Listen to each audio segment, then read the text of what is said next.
11 नवंबर यानी भारत माता के बेटे, सच्चे वीर सुपूत, मान योद्धा सूरवीर बाबा दीप सिंह का बलिदान दिवस।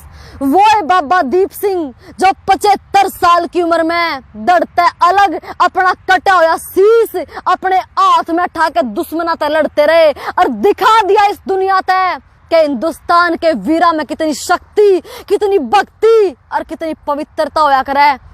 जो कर गई पैदा इन्हें उस कोख का एहसान है, अरे वीरों के खून से आजाद हिंदुस्तान है।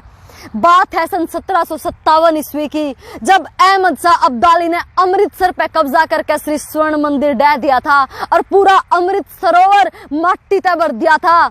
जब यह बात या खबर बाबा दीप सिंह ने पता चल ली तो उसका खून खोल गया, भीतर में आंधी तूफान उठ गए और उड़े वचन भर लिया, प्रण कर लिया कि जब तक मैं स्वर्ण मंदिर ने आजाद करवा के उड़ा अपना माथा नहीं टेक लूंगा, मरू नहीं, जिंदा ही रहूंगा।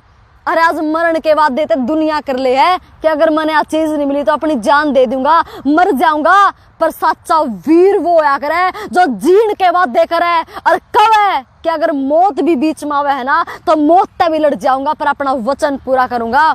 उसके बाद बाबा दीप सिंह बदला लेने थी अमृतसर चाल पड़े।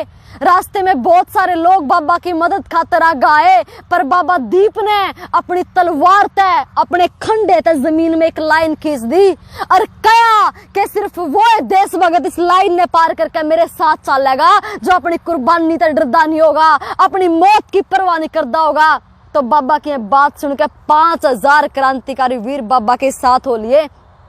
5000 क्रांतिकारी बाबा दीप के साथ 5000 की सेना और उधर अब्दाली की तरफ तय योद्धा जमाल खान और उसके 30,000 से ज्यादा के सैनिक। उनकी बड़ी सेना, ज्यादा हथियार, बड़े हथियार, पर अपने पास सिर्फ 5000 क्रांतिकारी। पर वह क्रांतिकारी, वह कट्टर देशभगत जो अकेले दम पे 6 का मुकाबला कर सके थे।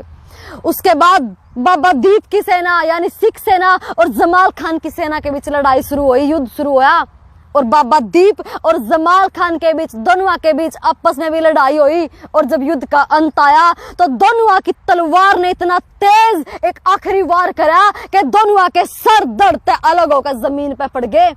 जब बाबा दीप का सर दर्दते अलग होकर जमीन पे पड़ा तो एक सिख योद्धा का उसका प्रण याद आ गया और उसने जोर से रुक के मार के बाबा तक उसका प्रण याद दुआया कि बाबा बाबा तूने तो प्रण कर रखा था कि जब तक मैं स्वर्ण मंदिर ने आजाद करवा कर अपना माथा नहीं टेक लूंगा, मरू नहीं। ईव क्या हो गया? ईव की नीचे पड़ा है, जमीन पे लेटा है, उठ अपना वचन पूरा कर।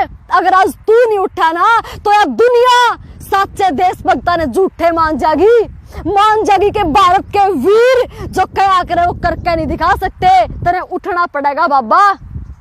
जब बाबा दीप सिंह ने उसकी गूंज, उसकी बात सुनी तो उसका शरीर इतनी जोर तालिया और उठ खड़ा होया कि देखने वाला की आंख ठहर गई। उसने दिखा दिया इस दुनिया ते कि धरती पलट सके है, आसमान नीचे आ सके है और समुद्र अपनी मर्यादा तोड़ सके है, लेकिन भारत माँ के सच्चे वीर, सच्चे देशभगत कदे अपना वचन नहीं तोड़ सकते, अपना करे प्रण नहीं तोड़ सकते। उसने एक हाथ में अपना कटा हुआ शीश ठाया और दूसरे हाथ में अपना खंडा, अपनी तलवार ठाई और दुश्मना ने कटदा बाज लिया।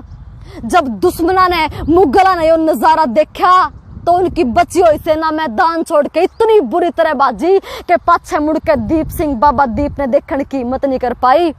और बाबा दीप सिंह उस साल में स्वर्ण मंदिर जा पहुंचे और अपना कटा हुआ शीश परिक्रमा में चढ़ा के बोले, महाराज महाराज अमृतसर प्रसाद चढ़ाउण दे लोकी, पर शीश दी भेंट चढ़ावांगा मैं, अपने शीश दी भेंट चढ़ावांगा मैं। अरे कह के प्राण त्याग दिए थे, कह के अपने प्राण त्याग दिए थे। जिद पड़ जा तो रास्ता मोड़ दे है तूफाना का, अरे उन्हें तेवरे की देखा ही बे इन तिरंगे के दीवाना का। सिख या लड़ाई जीत गए और बाबा दीप सिंह का नाम इतिहास में सदा तक अमर हो गया। आने वाली पीढ़ी बाबा दीप की वीरता ने, उनके साहस ने, उनकी भक्ति ने, उनकी शक्ति ने सदा याद करेंगी। एक नई शिक्षा प्रेरणा ग्रहण करती रहेंगी। बाबा दीप सिंह का यो जुनून, यो जोश हमने सदा याद रहेगा। कोटि कोटि नमन उस अमर बलिदानी बाबा दीप सिंह के चरणा में। जय हिंद, जय भारत, भारत माता की जय।